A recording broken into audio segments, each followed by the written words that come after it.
All right, guys, it's Monday. No good. I did play like a cripple at Arlie's show. Not that Arlie would ever say it, but my hands are no good anymore. My playing's no good. Arlie understands, I think. He won't ask again. March 1935. Snow. Had to check yesterday morning to make sure that was snow on the ground, not dust. But you can't make a dust ball packed together and slam against the side of the barn and echo across the fields, so I know it was snow. March 1935. Night school. My father thought maybe he ought to go to night school, so if the farm failed, there'd be prospects to fall back on. He's starting to sound like Ma. The farm won't fail, I tell him, long as we get some good rain. I'm starting to sound like him. It's mostly ladies in those classes, he says. They take bookkeeping and civics and something called business English. I can't imagine him taking any of those things. But maybe he doesn't care so much about the classes. Maybe he's thinking more about the company of ladies. I'll bet none of the ladies mind spending time with my father. He's still good looking with his strong back, his blondie red hair, and his high cheeks rugged with wind. I shouldn't mind either. It's dinner I have to come up with, because the ladies... it's dinner I don't have to come up with, because the ladies bring chicken and biscuits for him. I'm glad to get out of cooking. Sometimes with my hands, it's hard to keep the fire, wash the pans, hold the knife, and spread a little butter. But I do mind his spending time with all those biddies. I turn my back on him as he goes and settle myself into the parlor and touch Ma's piano. My finger leaves sighs in the dust.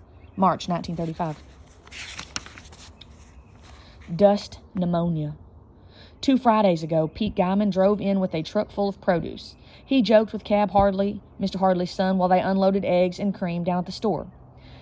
Pete Guyman teased Cab Hardley about the Wildcats losing to Hooker. Cab Hardley teased Pete Guyman about his wheezy truck sucking in dust. Last Friday, Pete Guyman took ill with dust pneumonia. Nobody knew how to keep that produce truck on the road. It sat, filled with turkeys and heavy hens waiting for delivery. It sat out in front of Pete's drafty shack and sits there still, the cream curdling, the apples going soft, because a couple of hours ago, Pete Guyman died.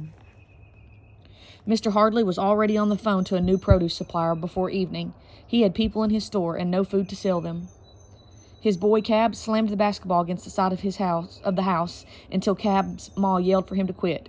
And late that night, a truck rattled up to the store with colored springs, dozens of hens, filthy eggs, and a driver with no interest whatsoever in young Cab Hardley and his precious Wildcats.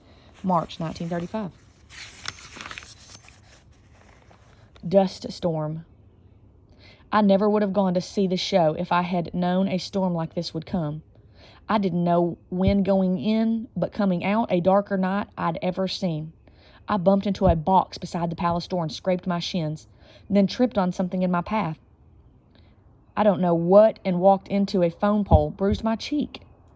The first car that I met was sideways in the road, bowed down, my eyes near shut, trying to keep the dust out.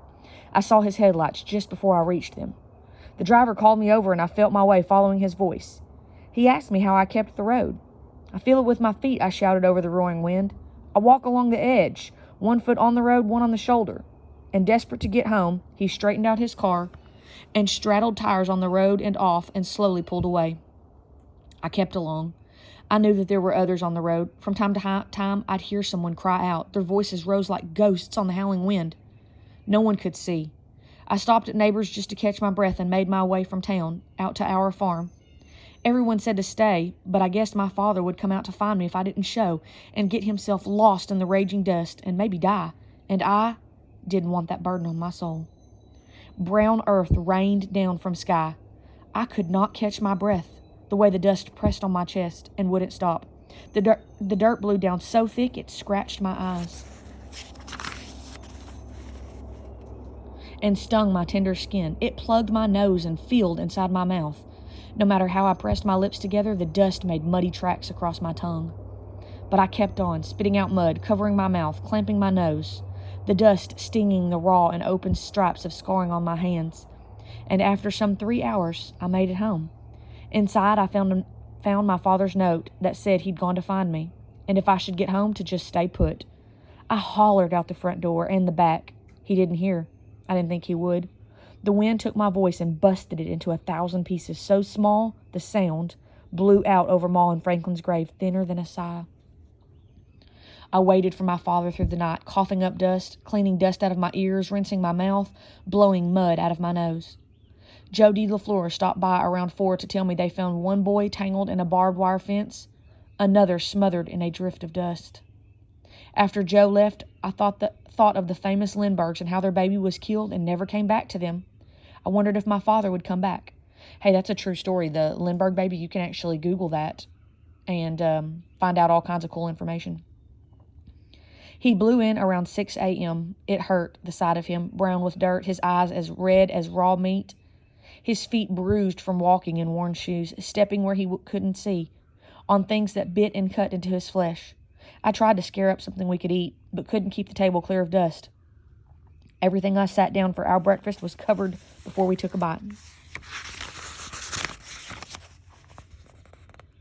And so we chewed the grit and swallowed, and I thought of the cattle dead from the mud in their lungs, and I thought of the tractor buried up to the steering wheel, and Pete Guyman, and I couldn't even recognize the man sitting across from me, sagging in his chair, his red hair gray and stiff with dust, his face deep lines of dust, his teeth streaked brown with dust.